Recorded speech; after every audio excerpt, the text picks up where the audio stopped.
뉴스에 시작합니다. 저는 동정민입니다. 김정은 위원장을 태운 전용기차 태양호는 아직도 달리고 있습니다. 목적지는 베일에 쌓여 있지만 이 북러 두 국가 모두 만남 그 자체를 숨기지는 않고 있습니다. 미국은 두 나라의 악마의 거래를 하지 말라고 경고했는데요. 러시아는 미국의 경고는 중요치 않다며 받아쳤습니다. 김정은 위원장 수행원을 보니 군 실세, 전략무기 관련 인사들이 대거 포함돼 있어 이 무기 거래 가능성은 더 높아지는 상황입니다. 일단 정상회담 목적지가 블라디보스토크가 아니라 더 북쪽 보스토치니 우주기지가 유력해 보이는데요. 첫 소식 김태림 기자가 보도합니다. 오늘 낮 러시아 우수리스크역을 지난 김정은 북한 국무위원장의 전용 열차는 북쪽으로 향했습니다. 2019년 방러 당시 남쪽으로 방향을 바꿔 블라디보스토크로 향한 경로와는 다릅니다. 기존의 언론에 공개된 경로와는 다른 경로로서 깜짝 행보를 보일 가능성도 좀 생각하고 있다. 일본 교도통신은 러시아 당국 소식통을 인용해 김 위원장이 아무르주 방면으로 향하고 있다고 전하며 보스토치니 우주기지에서 푸틴 러시아 대통령과 회담을 가질 것이라고 보도했습니다. 동방경제포럼에 참석한 푸틴 대통령도 보스토치니 방문 계획이 있다고 밝혔습니다. 나만의 프로그램이 예정돼 있는데 가면 알게 될 것이라고 말한 겁니다. 2012년 새로 건설된 보스토치니 우주기지는 위성 발사 기술을 얻으려는 김 위원장과 푸틴 대통령의 회담 장소로 최적일 수 있다는 평가도 나옵니다. 인공위성 발사에 대한 기술 이런 차원을 넘어서서 대단히 복합적이면서 미래지향적인 북러 관계의 어떤 것을 보여주기 위한 어떤 상징적인 의미로서 우주기지를 선택한 것이 아닌가.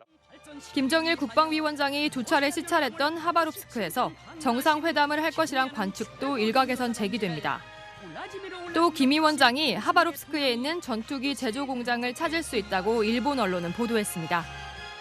크렘린궁이 극동 지역에서 북러 정상회담이 수일 내 열릴 것이라고 밝힌 만큼 이르면 내일 두 정상이 회동할 가능성도 제기됩니다. 채널A 뉴스 김태림입니다. 김정은 위원장 그제 오후에 평양을 출발했으니 지금 48시간 이상 열차로 이동 중인 겁니다. 최고 시속 59km, 그것도 밤에만 이동하는 걸로 보입니다. 김민곤 기자가 이어갑니다. 북한이 밝힌 김정은 북한 국무위원장이 평양을 떠난 시간은 그제 오후입니다. 하루하고도 반이 지난 오늘 오전 6시에야 김 위원장의 전용 열차는 북한과 러시아의 접경 지역인 하산역에 도착했습니다. 아마 오늘 새벽에 전용 열차를 이용해 러시아 내로 들어간 것으로 보고 있습니다. 지난 2019년 북러 정상회담 당시 12시간 이내에 하산역에 도착한 것과 극히 대조적입니다. 당시엔 함경북도 경성에서 출발했지만 이번엔 평양역에서 떠나 이동거리는 5.7배로 늘었습니다. 국경을 넘기까지 30시간이 걸린 것은 대폭 늘어난 이동거리뿐만 아니라 신변보호도 신경 썼다는 분석이 제기됩니다. 한미 당국의 이동 경로가 노출되는 것을 알고 있는 만큼 밤 시간대를 이용해 아주 천천히 이동했을 것이란 관측입니다. 지금은 이건 굉장히 불법적인 행동이다라고들 전제해서 보는 거기 때문에 최고지도의 안위 같은 것을 좀 신경 쓸 수 있다. 밤에는 주로 움직이고 낮에는 뭔가 좀 은폐를 하거나. 2019년 김 위원장이 러시아를 방문할 당시 북한과 미국의 하노이 노딜 등 대화 채널이 열려 있어 위협 가능성을 낮게 봤지만 이번엔 정반대 상황이란 겁니다. 김 위원장이 이용하는 전용 열차 태양호의 경우 최고 시속은 59km에 불과한 것으로 전해집니다. 또 방탄과 대지뢰 설비 탓에 일반 열차보다 훨씬 무거운 데다가 최근 폭우로 북측 선로 상태도 더 열악해진 것으로 알려졌습니다. 채널A 뉴스 김민곤입니다. 김정은 위원장과 동행하는 수행원들도 포착됐습니다. 자, 보니까 군 실세들 그리고 정찰 위성 담당자, 핵 잠수함 담당자 등이 포함됐습니다. 북한 입장에서는 포탄 주고 러시아로부터 받을 거래들이죠. 우리들에게는 위협이 될 만한 것들입니다. 권갑구 기자입니다. 북한 관영 매체가 공개한 김정은 국무위원장의 평양 출발 모습입니다. 전용 열차 탑승을 앞둔 김 위원장 뒤를 외교사령탑인 최선희 외무상이 따르고 군복을 입은 인사들이 줄줄이 보입니다. 군서열 1위와 2위인 리병철과 박정천입니다. 그 뒤에 정장을 입은 인사, 정찰위성 발사를 위한 비상설기구 위원장직을 맡은 박태성 당비서입니다. 북한의 5대 국방과업 중 하나인 핵잠수함 개발을 맡고 있는 김명식 해군사령관도 보입니다.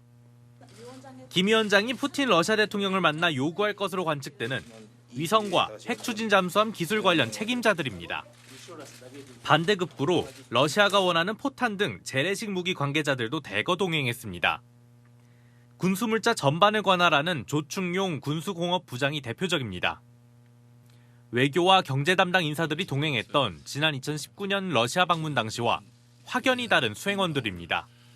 군사 협력에 사실상 모든 방점을 찍혀 있다. 이렇게 보시면 무기 거래와 연합 훈련, 다양한 군사 경제적인 측면 이런 것까지 다 포함해서 군사 협력의 의제가 설정돼 있다. 미국 정부는 김 위원장의 방러 기간 중 러시아의 무기 제공과 판매를 안 한다는 약속을 준수하라고 촉구했습니다. To finalize a growing arms transfer relationship in which Russia receives significant quantities and multiple types of munitions from the DPRK for the Russian military.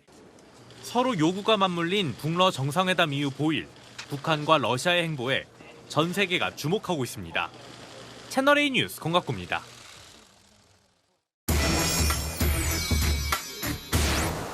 아는 기자 하자 외교안보 국제부 전혜정 기자 나왔습니다. 김정은 위원장 48시간 이상 지금 열차를 타고 있는데요. 정확히 어디 있는지 나왔습니까? 아직 알려진 바는 없습니다. 다만 아직까지 말씀대로 열차 안에 있을 것으로 예상되는데요. 이 정상회담 전부터 깜짝 행보를 보여주고 있습니다. 오늘 오후 1시를 전후로 블라디보스토크보다 더 북쪽을 향해 열차가 이동 중이라는 소식이 속속 전해졌는데요. 이렇게 계속 북쪽으로 가다 보면 하바롭스크주와 아무르주까지 이어집니다. 하바롭스크주는 극동 지역에서 가장 큰 대도시입니다. 그리고 아무르주엔 러시아가 지난 2012년 건설한 보스토치니 첨단 우주기지가 있는데요. 이 두 장소가 새로운 정상회담 장소로 떠오르고 있습니다. 이 푸틴 대통령이 오늘 보스토치니 우주기지에 방문할 계획이 있다고 밝히면서 가면 알게 될 거다 이렇게 밝혔고요. 김 위원장이 방러 중 하바롭스크에 있는 수호이 전투기 공장을 찾을 거라는 외신 보도도 나왔습니다. 지금 방금 지도도 보셨지만 상당히 북쪽으로 계속 올라가는데 왜 이렇게 이 북쪽까지 올라가는 거예요? 네, 아무래도 이 군사적인 상징성 때문입니다. 이 보스토치니 첨단 우주기지에선 실제 위성 발사가 이루어지고 있기 때문에 이 정찰 위성을 개발 중인 김 위원장이 단연 관심을 가질 만한 곳이고요. 수호이 전투기 공장이 있는 하바롭스크주 또한 김 위원장의 아버지 김정일도 지난 2002년 방문했을 정도로 옛부터 북한이 관심이 많았던 곳입니다. 하바롭스크주에는 잠수함 건조시설도 있기 때문에 김 위원장이 현재 개발 중인 무기와 관련도 많고요. 결국 이 두 도시가 북러 군사협력을 상징적으로 보여주는 장소로 충분하기 때문에 푸틴 대통령이 이곳으로 초청한 것 같습니다. 어디를 가든 대놓고 무기 거래하겠다 이렇게 보여주는 것 같습니다. 네, 크렘린궁이 미국의 무기 거래 경고는 중요하지 않다고 밝히기도 했는데요. 이 말은 결국 북한과의 무기 거래, 연합훈련 등 군사협력 방안에 이번 정상회담 초점이 맞춰져 있음을 보여주는 겁니다. 따라서 이번 협상이 타결된다면 한미일 북중러 대결 구도는 더 뚜렷해질 가능성이 높습니다. 자, 우리로서는 북한이 러시아에게 줄 것보다 북한이 뭘 받아올지가 더 관심이에요. 왜냐하면 우리에게 또 직접적인 위협이 될 수 있으니까요. 어떻게 좀 취재가 됩니까? 네. 일단 김 위원장이 가장 필요로 하는 건 바로 첨단 기술입니다. 최근 김 위원장이 개발하겠다고 공언했던 핵추진 잠수함 기술은 물론이고요. 정찰 위성, 대륙간 탄도미사일 ICBM 등 우주 발사체 기술도 북한 입장에선 간절합니다. 러시아제 최신 전투기 수입이나 식량 지원도 필요한 상황인데요. 그런데 이 중에서 핵 관련 기술은 러시아가 전수한 전례가 없기 때문에 가능성이 높지 않다는 분석이 많습니다. 다만 우주 발사체 기술은 협상의 여지가 있습니다. 앞서 북한은 2번이나 정찰 위성 발사를 실패했고요. 고체 연료 추진 ICBM도 개발 중이죠. 위성과 ICBM 발사는 사실상 같은 원리이기 때문에 우주 발사체 기술을 전수받는다면 그야말로 북한은 일거양득의 효과를 얻을 수 있습니다. 근데 러시아가 유엔 상임이사국이거든요. 안보리 상임이사국. 사실은 뭐 무기 거래든 기술 이전이든 다 대북 제재 위반이에요. 네, 그런데도 하는 것 같아요. 그렇습니다. 지금 결국 북한도 러시아도 사실상 대놓고 대북 제재를 무시하겠다는 것을 보여주고 있는 겁니다. 이 러시아가 북한과 대북 제재를 논의할 준비가 되어 있다고 언급하자 미국은 물론 우리 정부도 연일 경고를 보내고 있습니다. 러시아와 북한은 유엔 안보리 결의와 각종 국제 제재가 부과하고 있는 무기 거래와 군사 협력 금지 의무를 되새겨야 할 것입니다. 그런데 안타깝게도 잘 먹히지는 않는 것 같습니다. 이번 정상회담을 통해 북러가 외화벌이를 위해 나가 있는 러시아 내 북한 노동자의 파견 기간을 늘리거나 이 대북 식량 지원은 물론 철도 협력 등을 추진할 수도 있습니다. 결국 무기 거래가 합의된다면 북러가 과거보다 훨씬 더 밀착할 전망입니다. 네, 잘 들었습니다. 아는 기자 전혜정 기자였습니다. 네, 다음 소식입니다. 이재명 민주당 대표가 단식장에 검찰 조사 써놓고 다시 수원지검으로 향했습니다. 오늘 2차 조사는 2시간이 채 걸리지 않았습니다. 이 대표 오늘 조서에는 날인했지만 지난 1차 조사 조서는 끝내 서명하지 않았습니다. 그러면서 이화영 부지사에게 책임을 떠넘기는 듯한 발언을 한 것으로 전해집니다. 남영주 기자입니다. 이재명 더불어민주당 대표의 쌍방울 대북 송금 혐의 2차 조사는 딱 1시간 50분 걸렸습니다. 6시 12분쯤 나온 이 대표는 검찰을 강도 높게 비판했습니다. 오늘 왜 불렀는지 모르겠습니다. 역시 증거는 하나도 제시하지 못했고 형식적인 질문만 하다 끝났다며 검찰의 왜곡 조작은 오래가지 못할 것이라고 경고했습니다. 이럴 시간에 우리 국민들의 삶을 챙기는 게 훨씬 더 낫지 않겠냐 이런 생각이 듭니다. 오늘 조서는 날인했지만 지난번 조사한 조서의 날인은 끝내 거부했습니다. 경기도의 북한 스마트팜 지원 문건에 서명한 것을 놓고 이화영 부지사가 알아서 한 것이라며 자신의 진술이 누락됐다고 맞선 겁니다. 검찰은 오늘 이 대표에게 의미 있는 진술을 받아내기보다 준비된 조사를 최대한 빨리 마치는 데 주력했다고 밝혔습니다. 오늘은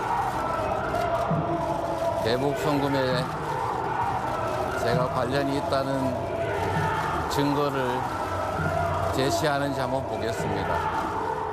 조사에 앞서 이 대표가 단식으로 기력이 쇠한 탓인지 말을 제대로 잇지 못하며 힘겨워하는 모습이었기 때문입니다. 수사팀은 조사 내용이 담긴 기록을 서울중앙지검으로 이송해 백현동 개발비리 사건과 함께 묶어 구속영장을 청구할 계획입니다. 영장 청구는 이르면 이번 주 이뤄질 것으로 예상됩니다. 채널A 뉴스 남영주입니다.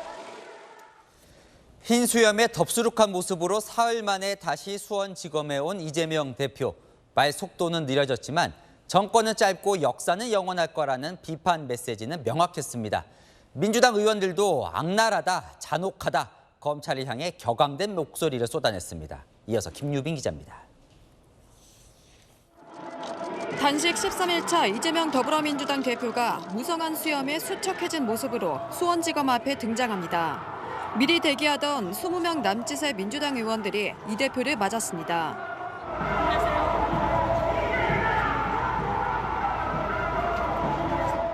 의원들과 함께 포토라인 쪽으로 걸어온 이 대표는 앞선 검찰 출석 때와 달리 원고 없이 약 4분간 작심 발언을 쏟아냈습니다.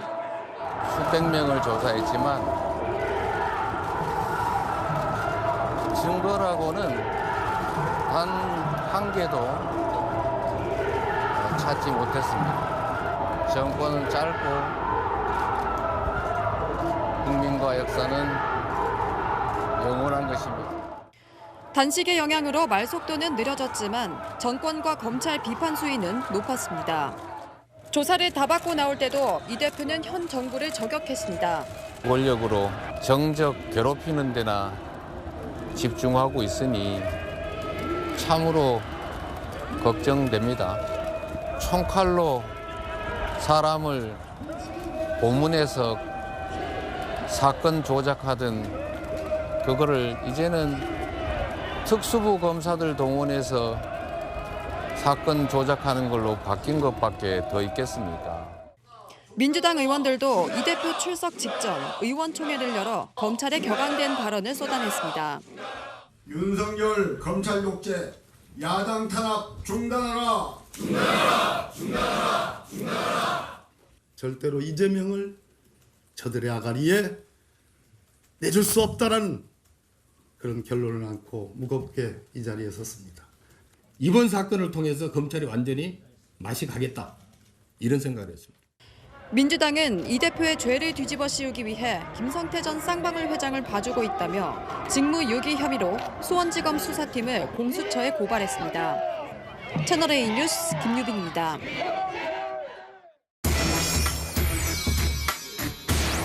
네, 아는 기자 아자 시작합니다. 정치부 이동훈 기자, 사회부 성혜란 기자와 이재명 대표 구속영장 청구 전 사실상 마지막 조사가 될 것 같은데 이 조사 소식 좀 알아보겠습니다. 성혜란 기자, 이제 돌아갔습니다. 이재명 대표는 오늘 조사실에서는 어땠나요? 네, 이재명 대표요. 조사실에서도 검찰 수사를 비난하는 말들을 쏟아낸 걸로 전해졌습니다. 이화영 전 경기평화부지사와 김성태 전 쌍방울그룹 회장의 공소장 내용이 왜 다르냐면서 되묻거나요. 검사가 이러면 안 된다면서 훈계도 한 걸로 알려졌는데요. 또 대부분의 대북사업 결제는 이화영 전 경기평화부지사가 맡았다며 본인은 개입하지 않았고 알았다면 진작에 이전 부지사를 해임했을 것이라며 미리 자르지 못한 게 과실이라면 과실이라는 취지로 답한 걸로 파악됐습니다. 특히 검찰이 한 가지를 질문하면요. 두세 장 분량의 답변을 한 걸로도 전해졌는데요.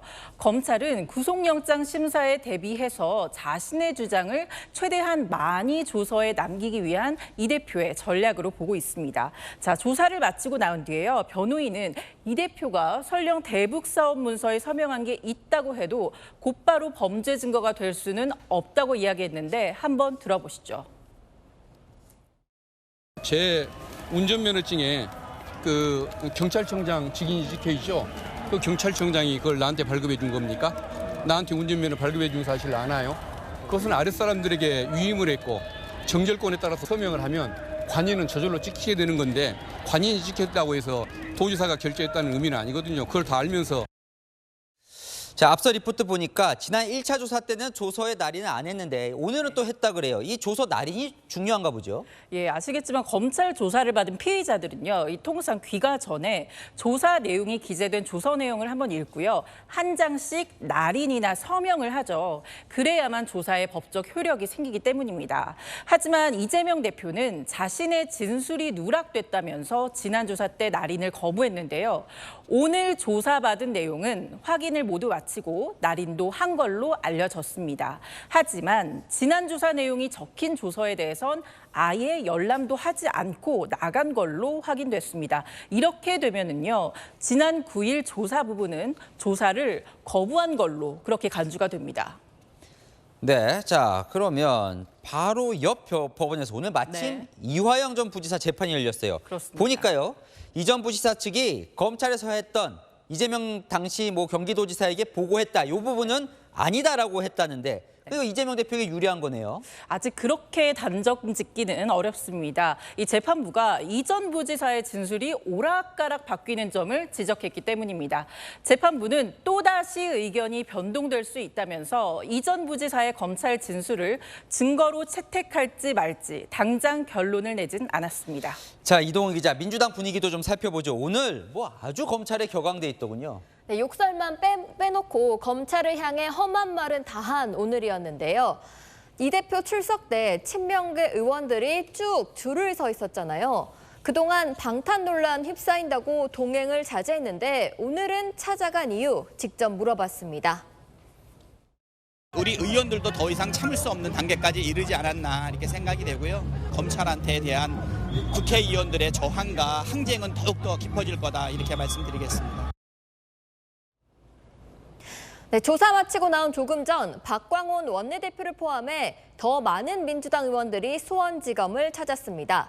단식 중단해달라 의원들 뜻을 전하고 검찰의 부당한 수사에 맞서자는 메시지를 전했다고 합니다.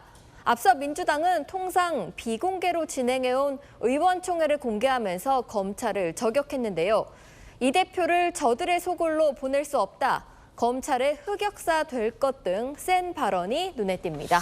자, 성일아 기자, 이제 뭐 조사 마치고 구속영장이 청구될 거냐 이제 관심이 쏠립니다. 검찰은 어떻게 준비를 하고 있습니까? 네, 검찰도 사실상 이번 주를 구속영장 청구에 적기로 판단하고 있는 만큼요. 실무 절차 준비에 착수했습니다. 앞서 조사를 마친 백현동 사건은 중앙지검에서, 대북송금 사건은 수원지검에서 수사를 했는데요. 중앙지검에서 이 두 사건을 합쳐서 구속영장을 청구할 가능성이 높은 만큼 대북송금 수사자료 이관과 이 수사팀 인력 파견에 대한 준비 중인 것으로 전해집니다. 자, 이동훈 기자, 이제 검찰은 보내올 걸로 예상이 되고 그러면 국회에서 이제 체포동의안 표결이 이루어질 건데 아까 이 대표를 저들의 소굴로 보낼 수 없다 이런 말이 나오는 거 보면 부결 쪽으로 좀 가닥이 잡힌 건가요? 네, 목소리가 큰 친명계는 부결 쪽으로 확실히 방향을 잡은 듯합니다. 만나보면 부당한 검찰 수사니까 부결을 해야 한다고 공개적으로 말하기도 하고요. 그런데 아직 결과는 알 수 없습니다. 이 대표 단식을 의식해 지금은 말을 아끼고 있는 비명계들 여전히 따로 만나보면 체포동의안은 가결돼야 한다고 말하는 이들이 꽤 됩니다. 지난 2월 1차 체포동의안 때 기억나시죠? 당시엔 부결될 거라는 전망이 압도적이었는데 막상 뚜껑을 열어보니 찬성이 한 명 더 많았습니다. 찬성, 기권, 무효를 다 합치면 159명이었죠. 지난번보다 11표가 더 나오면 가결되는 건데 한 친명계 인사조차 비명계가 결집하고 중간지대 의원들이 가세하면 충분히 가결될 수 있다고 전망했습니다. 이 대표 단식 장기화라는 변수가 남아있어 결과는 정말 뚜껑을 열어봐야 알 수 있을 것 같습니다. 네, 긴장감이 더 높아질 것 같네요. 네, 아는 기자 이동훈 기자, 성혜란 기자와 살펴봤습니다. 네, 뉴스타파의 김만배 씨 인터뷰를 인용 보도한 방송사에 대해서 긴급 방송 심의가 진행됐습니다. 5개 방송사 모두에 대해 의견 진술 결정이 나왔습니다. 다음 주 제작진의 의견을 들은 뒤에 징계 수위가 정해집니다. KBS 이사회는 오늘 김희철 사장 해임안을 의결했고 윤석열 대통령은 조금 전에 제가했습니다. 권솔 기자입니다. 방심위는 오늘 회의에서 KBS, MBC, SBS와 YTN, JTBC의 의견 진술을 결정했습니다. 의견 진술은 방송사 관계자를 불러 제작, 경위, 과정을 듣는 절차입니다. 징계 여부는 해당 방송 제작진의 의견 진술을 들은 뒤 결정됩니다. 한편 KBS 이사회는 오늘 김희철 사장을 해임하기로 의결했습니다. 표결에 참석한 서기석 이사장과 이사 등 6명이 모두 찬성해 해임안 의결이 이루어졌습니다. 법원이 어제 저녁에 왔고요. 밤에 검토를 했고 오늘 최종 제출안을 수정해가지고 냈고. 해임 사유는 불공정 편향 방송으로 인한 대국민 신뢰 추락, 수신료 분리징수 관련 직무유기, 대규모 적자로 인한 경영 악화 등입니다. 오늘 이사회에서 친야권 성향의 이사 5명은 해임 처분이 부당하다며 표결 직전 퇴장했습니다. 김희철 사장은 공영방송의 정치적 독립을 훼손하는 조치로 해임 사유 중 어느 것도 받아들이기 어렵다며 법적 대응을 예고했습니다. 채널A 뉴스 권솔입니다. 국민의힘은 그동안 김건희법이라면서 개식용을 금지하는 법안을 추진하겠다고 해왔습니다. 하지만 법으로는 추진하지 않기로 했습니다. 내부 여론조사를 여당 정책에 반영한 첫 사례라는데요. 홍지은 기자가 단독 취재했습니다. 국민의힘이 개식용을 강제적으로 막는 법안을 추진하지 않기로 했습니다. 내부 여론조사 결과에 따른 겁니다. 여권 핵심 관계자는 국민들 의견을 들어보니 과반이 넘는 응답자가 개식용에 반대했지만 또 과반 이상이 법제화까지 하는 건 반대했다고 설명했습니다. 자연스럽게 사회적 분위기로 해결해야지 법으로 강제화할 내용은 아니라는 게 여론이라는 겁니다. 개식용 문제는 그동안 김건희 여사가 애착을 보여왔고 여당은 김건희법으로 부르며 법안 통과 의지를 보여왔습니다. 동물과 우리 인간이 다 같이 공존해야 되는 시대입니다. 더 이상 불법 개식용 절대 없어져야 된다고 생각합니다. 끝까지 운동하고 노력할 것입니다. 개식용을 금지하는 관련법, 이른바 김건희법이 7건 계류되어 있습니다. 이번 정기국회에서 반드시 통과되기를 바랍니다. 여당은 캠페인을 통해 개식용 금지 분위기를 모아가기로 방향을 잡았습니다. 당 관계자는 총선 때까지 정책 결정 전에 여론을 반영하는 기조는 이어질 것이라고 전했습니다. 채널A 뉴스 홍지은입니다.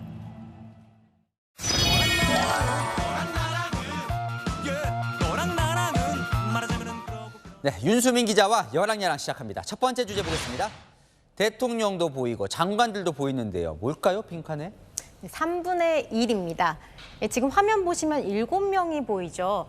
민주당이 탄핵을 거론한 이 국무위원들인데요. 7명이면 국무회의 참석자 3분의 1입니다. 민주당은 오늘도 대통령 탄핵을 언급했습니다. 대통령 본인에 대한 탄핵 소지가 거론될 만큼 명백한 불법 사안. 윤석열 정권은 역사에 준엄한 심판은 물론이고 국민들이 탄핵하자고 나설지 모르겠습니다. 뭐 탄핵이 어느새 정치권에서는 일상적인 용어가 돼버렸어요. 네, 이 안전, 외교 등 이 부딪히는 이슈 모두 이 민주당의 목적지가 어느새 탄핵이 되고 있습니다. 이상민 장관 해임안을 거부하면 바로 탄핵으로 갈 수밖에 없습니다. 부적절 외교를 한 책임 있는 박진 장관을 탄핵하라는 요청. 한동훈 장관이 그릇된 검찰권에 대한 환상을 가지고 탄핵 추진이라는 것이 검토될 수 있고. 대통령 거부권을 건의한 것을 마땅히 탄핵돼야 할 사유입니다. 법적 절차를 다 무시하고 장관의 말 한마디로 이렇게 결정될 수 있다는 것, 뭐 탄핵에 대한 고민 할 수 있습니다. 네, 이렇게 다 탄핵하면 손은 누가 키웁니까? 네, 정작 탄핵 소추까지 간 건 이상민 장관 한 명뿐이죠. 이 장관 탄핵 심판 중 직무정지 기간에 수해 피해가 생기면서 국정 공백도 생겼었죠. 민주당이 어제 국방부 장관 탄핵을 외쳤지만 민주당 국방위원들 중심으로 안보 공백이 생길 수 있다며 우려를 표했다고 합니다. 네, 다음 주제 보겠습니다. 네, 김종민 민주당 의원 갑자기 왜 부부싸움을 이야기했을까요? 네, 김 의원이 이 대표 단식장을 찾지 않는 국민의힘을 이렇게 비꼬았습니다. 부부싸움을 하다가도 한쪽 상대방이 아파서 병원에 입원해 있으면 위로도 하고 걱정도 하고 그래야 되는 거 아니에요? 이 원수도 아니고 누워있는 사람 대상으로. 김종민 의원 그동안 이재명 대표 비판을 많이 했었는데요. 오늘은 좀 옹호를 했네요. 네, 이 대표 단식을 계기로 돌아섰던 사람도 이렇게 다시 이 대표를 찾고 있는데요. 어제 단식장을 찾은 박지원 전 비대위원장의 모습입니다. 네, 박 전 위원장 눈물을 닦는 모습 같아요. 네, 이 대표의 수척해진 모습을 보고 눈물을 흘렸는데요. 이 대표가 대선 패배 후 비대위원장으로 영입했지만 박 전 위원장 번번이 이 대표를 저격했었죠. 나오면 우리 당도 그렇고 이재명 의원도 그렇고 엄청난 상처를 입게 될 것이라고 보고 있습니다. 이재명 대표는 방탄을 위해 당을 위기로 몰아넣는 이기적인 모습만 보여줄 뿐입니다. 이재명 대표께 필요한 것은 사직생의 결단입니다. 대표님 단식 중단하시면 회복식도 만들어 드릴 테니까 그만 중단해 주세요. 건강 회복하시고. 언제 한번 봅시다. 중간 단계 없이 갑자기 저렇게 급반전되니까 굉장히 초현실적이고 좀 그로테스크해 보였어요, 저 개인적으로는. 자, 이재명 대표 단식으로 비명계가 좀 뭉치나요? 네, 일단 건강은 걱정하는데요. 이게 속내가 아닐까 싶습니다. 수면 아래로 가라앉기보다는 이재명 대표가 지금 단식 중에 있는데 없어지진 잠복해 있다 이렇게 하는 것이 어떨까 싶습니다. 네, 이 대표 단식, 당을 하나로 묶는 효과가 계속될지 지켜봐야겠습니다. 네, 지금까지 야랑야랑이었습니다. 다음 소식입니다. 람보르기니 차량을 주차하다가 시비가 붙은 상대를 흉기로 위협한 30대 남성이 붙잡혔습니다. 체포 당시 모습을 보면 바닥을 기어다닙니다. 몸을 제대로 가누지 못하죠. 이 남성은 채널A 취재 결과 주차 시비가 있기 전에 인근 병원에 다녀온 정황이 드러났습니다. 경찰 검사에선 마약 양성 반응이 나왔습니다. 최재원 기자의 단독 보도입니다. 흰색 반소매 티셔츠에 반바지를 입은 남성. 비틀거리며 몇 걸음을 떼더니 이내 중심을 잡지 못하고 쓰러집니다. 그리고는 양손을 바닥에 짚은 채 엉금엉금 기어갑니다. 한참 엎드린 채로 멈춰 있더니 화면 밖으로 사라집니다. 잠시 후 남성을 발견한 경찰이 손목에 수갑을 채워 체포합니다. 어제 오후 4시 30분쯤 경찰에 한 남성이 흉기로 누군가를 위협한다는 신고가 접수됐습니다.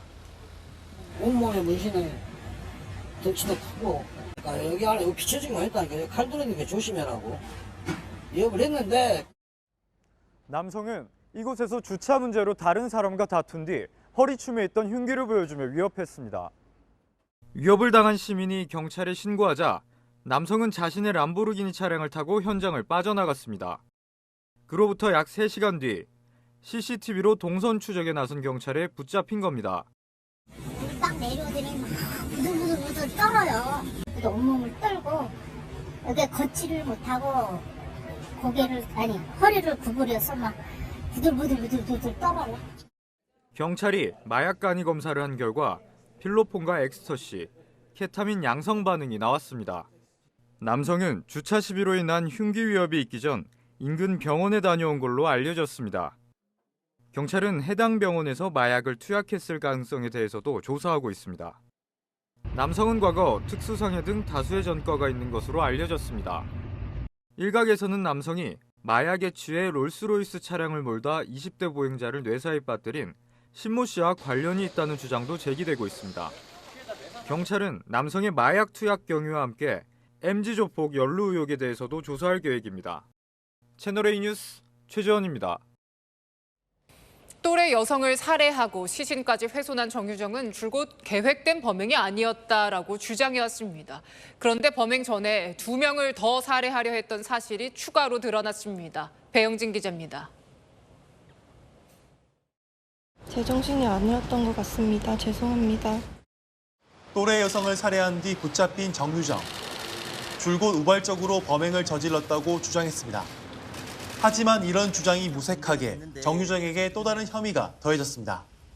여성을 살해하기 며칠 전 2명의 다른 피해자를 물색해 살해하려 한 게 드러난 겁니다.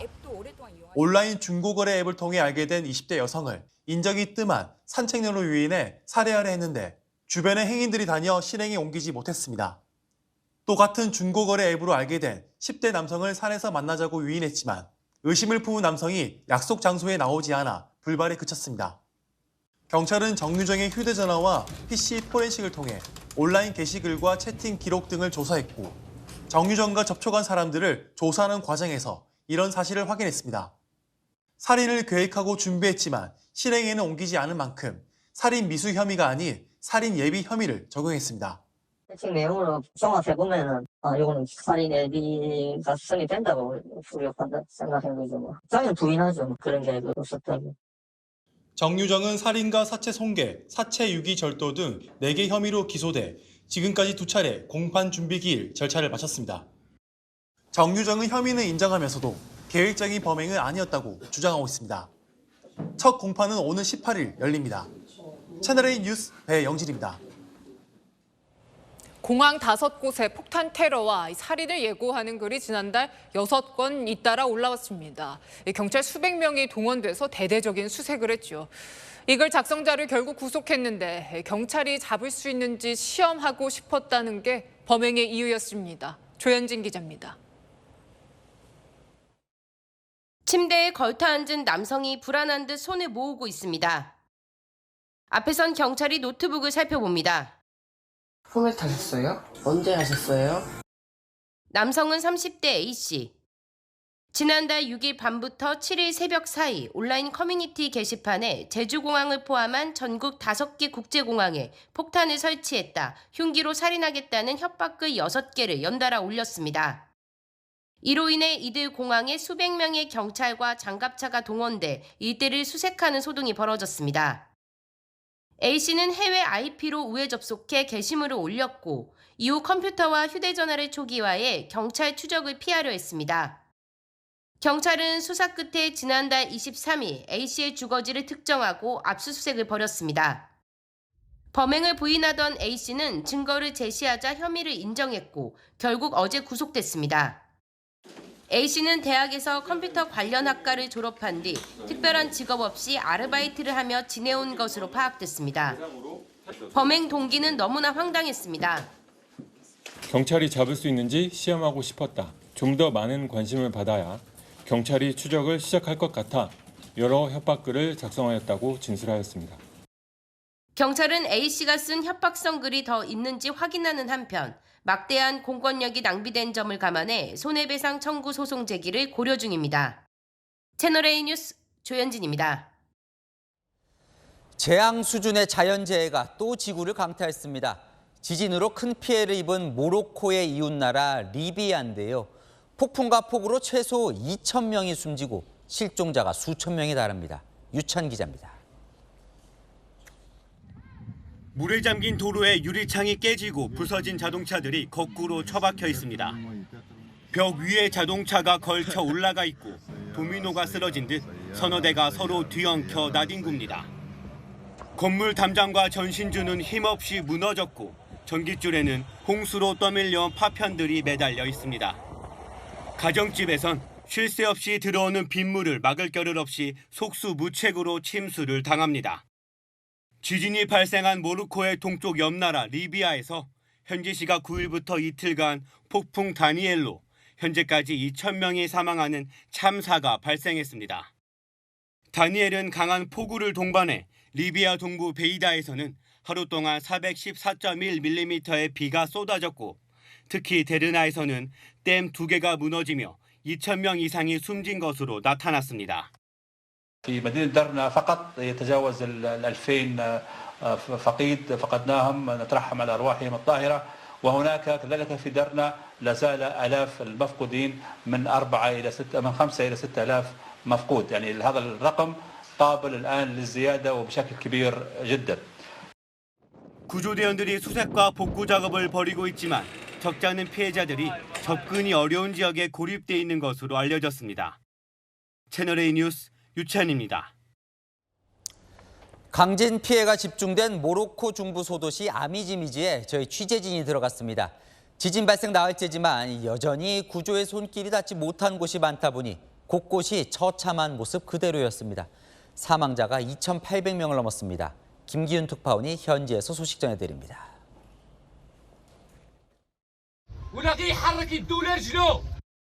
무너진 잔해 틈으로 구조대원들이 소리쳐보고 구조경과 갖가지 장비도 투입해보지만 생존자는 좀처럼 나타나지 않습니다. 수색과 구조가 더딜수록 희생자들의 시신이 부패돼 현장에선 악취가 심해집니다. 진앙지 북동쪽 약 20km 떨어진 산간도시 아미즈미즈는 규모 6.8의 강진 피해가 심했던 곳 중 한 곳으로 동네 한 곳에서만 260명 넘는 사람이 숨졌습니다. تقسيمية مصبورين بزاف وقليل العصا ديال الموقف بزاف ما كرهناش ولكن بنادم الاستطاعة ديالو والو ما كاينش 지진 발생 나흘째 인명 구조 가능 72시간 골든타임도 지난 가운데 사망자는 3,000명에 육박했습니다. 문제는 구조가 쉽지 않다는 겁니다. 취재진이 찾은 아미즈미즈 지역을 포함해 상당수 피해지가 산악지대인데 산사태로 도로가 끊겨 접근이 어렵고 통신 장애까지 발생했습니다. Bueno, la diferencia con respecto a un tipo de construcción y otro, una vivienda de hormigón y de acero, obviamente en su colapso se produce una mayor hermeticidad y las posibilidades de supervivencia se reducen. 참사가 나흘이 지났지만 피해 규모가 막대해 구조의 손길이 부족한 곳이 많습니다. 지금 보시는 이곳도 참사 나흘 만에 처음으로 군 병력과 구조대가 투입됐습니다. 이재민들은 열악한 집단 텐트촌에서 기약 없는 노숙을 하고 있습니다. شوف احنا راه نظام مكرفس بزاف مكرفسين الخبز راه ما كاينش الضوء والماء الوالدين المهم شو تقول لك الحاله مزريه الحاله ارتالها. 우리 정부는 의료진 중심의 해외 긴급 구호대 파견과 구호품 지원 등 약 26억 원 규모로 지원할 계획입니다. 모로코 아미즈미즈에서 채널A 뉴스 김기훈입니다.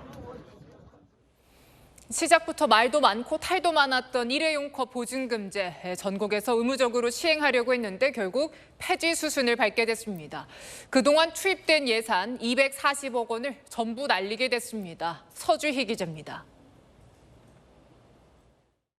싱크대엔 더러운 일회용 플라스틱 컵들이 쌓였고 음료가 남아있는 컵도 카페 곳곳에 널브러져 있습니다. 지난해 12월부터 제주와 세종시에선 일회용컵 보증금제가 시범 운영되고 있는데 손님들이 반납한 컵들로 골머리를 앓고 있습니다. 주말이 되면 분리수거장이 돼요. 저희 매장 손님이 아닌데도 불구하고 들고 와서 반납하고는 그냥 휙 나가버리는 경우 저희가 무슨 솔직히 재활용 센터는 아니잖아요. 일회용컵 보증금제는 음료를 구매할 때 일회용컵을 쓰면 300원을 내고 컵을 반납하면 다시 낸 돈을 돌려주는 제도입니다. 가맹점 100개 이상인 프랜차이즈 커피 전문점, 빵집, 패스트푸드점 등 전국 3만 8천여 개 매장을 대상으로 올해 안에 의무화될 예정이었습니다. 하지만 환경부가 전국 의무화 방침을 사실상 철회하기로 했습니다. 현장 의견과 운영 성과 등을 반영해 지자체 자율에 맡기는 걸로 선회한 겁니다. 지난 2020년 의무화 결정 이후 지난해 6월 전면 시행을 앞두고 코로나19와 점주들의 반발로 유예됐고 12월 대상 지역을 세종과 제주로 축소했습니다. 결국 지자체 자율로 바뀌면서 의무화는 철회된 셈입니다. 설익은 정책을 3년간 추진하면서 시범사업 등에 투입된 예산 240억 원만 낭비하게 됐습니다. 어떻게 해야 컵을 반환해서 돈을 받는지도 조차 모르니까 좀 더 실효성 있는 정책을 펼치는 게. 환경단체들도 일제히 반발하는 가운데 정책 혼선에 대한 비판은 피할 수 없게 됐습니다. 채널A 뉴스 서주입니다. 올해 추석엔 차례상 준비에 들어가는 평균 비용이 30만 원 정도로 조사됐습니다. 명절 물가가 부담스러워서 간편식 차례상도 많이 찾는다고 하는데 가격은 얼마일까요? 김승희 기자가 취재했습니다. 전통시장에서 30년째 전집을 운영 중인 진미숙 씨는 추석 대목 장사 준비가 한창입니다. 최근 몇 년 새 차례상에 바로 올라갈 전을 찾는 손님들이 부쩍 늘었습니다. 집에서 냄새 안 나고 너무 좋고 깨끗하다고. 옛날에는 며느리 혼자 몰래 왔는데 지금은 이제 시대가 바뀌다 보니까 시어머니 모시고들 많이 오세요. 그래서 시어머니들이 더 좋아하세요, 며느리보다. 반찬 가게도 마찬가지입니다. 나물, 김치, 뭐 생선 같은 것도 많이 사가시고요. 물가가 비싸니까는 그냥 조금씩 사가지고 그냥 먹고 치우고 그런 식으로 많이 하시더라고요. 차례상 차리기 부담에 물가까지 오르니 요즘엔 아예 상차림을 그대로 구매하는 경우도 많습니다. 14만 원짜리 간편식 상차림입니다. 쇠고기 산적과 뭇국부터 나물 4종, 전 6종, 황태포, 대추, 곶감, 밤, 식혜 등 17종 구성입니다. 사과, 배를 더해도 10만 원대입니다. 마트나 전통시장에서 재료를 사 약과와 청주 등을 더한 25종 전통 차례상을 준비할 때보다 훨씬 저렴합니다. 시간 갈수록 간소화되는 그런 분위기다 보니까 저희 어머니가 주로 준비를 하시는데 전 요리, 생선 요리 이런 거 많이 그냥 완제로 하려고 하시는 거예요. 경상도는 돌문어, 전라도는 꼬막숙회, 강원도는 고구마전이 들어간 지역별 차례상까지 나왔습니다. 실속과 간편함을 찾는 소비자들이 늘면서 명절 상차림도 바뀌고 있습니다. 채널A 뉴스 김승희입니다. 불법 주차한 대형 화물차 때문에 도로에선 사고가 끊이지 않고 있습니다. 단속을 한다고 해도 개선되진 않고 있습니다. 근본적인 이유가 뭔지 또 대책은 없는 건지 다시 간다 이솔 기자가 취재했습니다.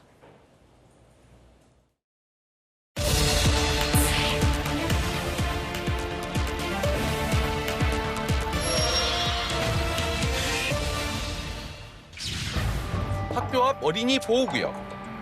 대형 화물차들이 도로 한켠을 점령했습니다. 주정차 금지 표지판이 무색할 정도입니다. 채널A가 화물차 불법 주차를 고발했던 광주의 어린이 보호구역. 5달 만에 다시 찾은 현장은 달라진 게 없었습니다. 어린이 보호구역 표시 위에도 버젓이 불법 주차돼 있습니다. 주민들도 거의 포기 상태입니다.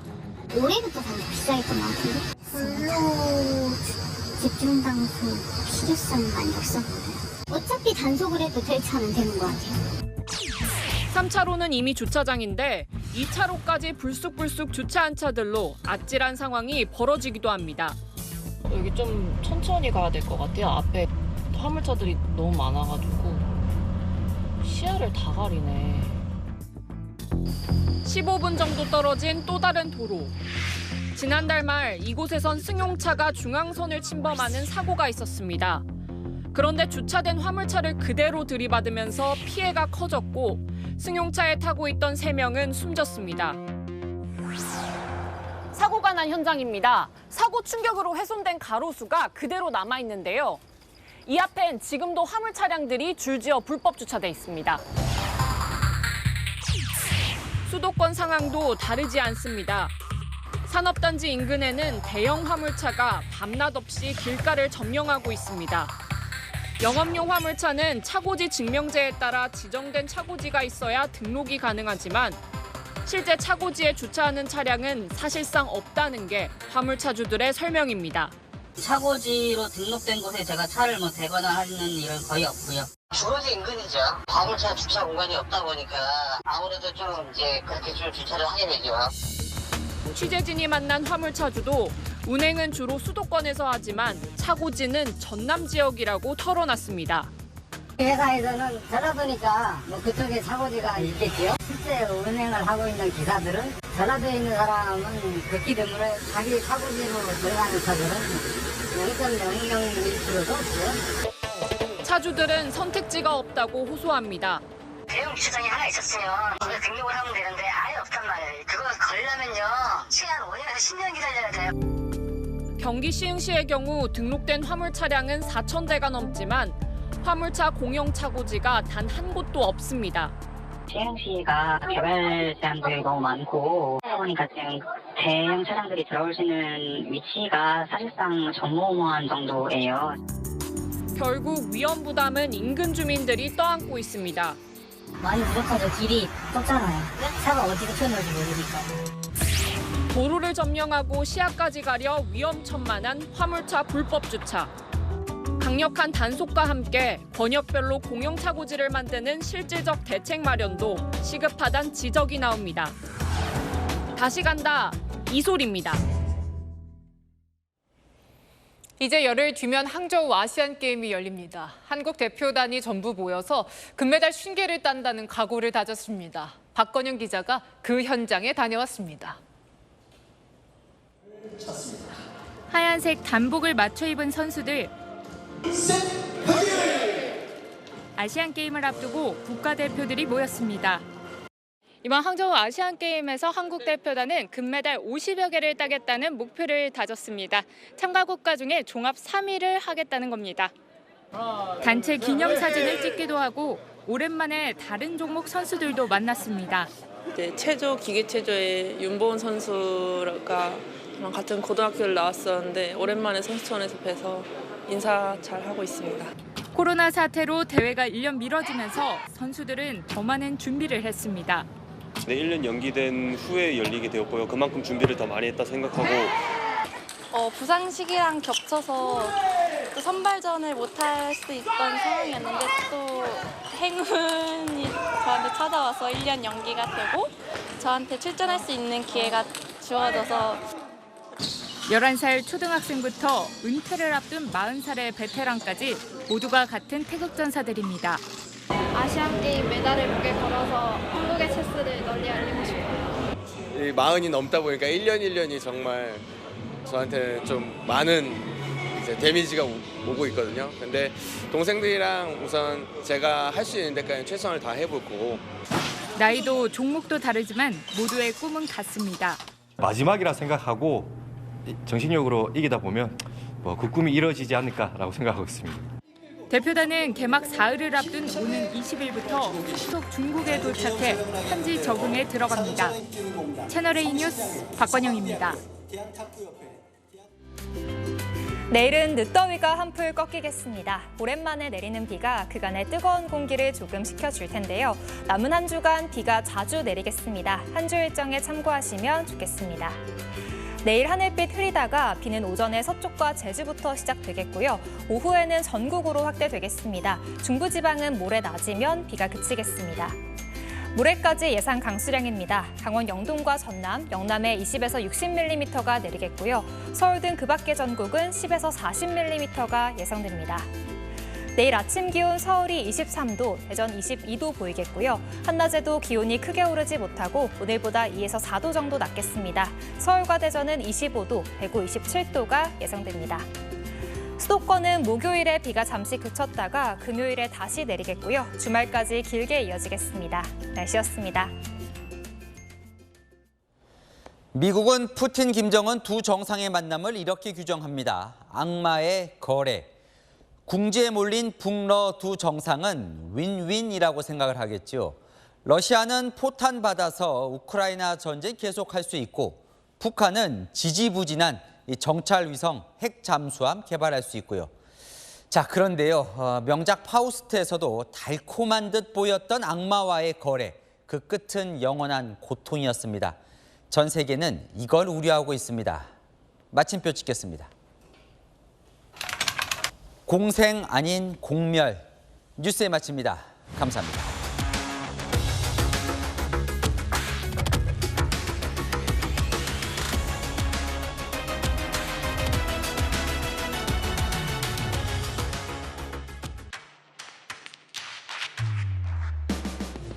당신의 아침을 여는 보이는 라디오 정치 시그널.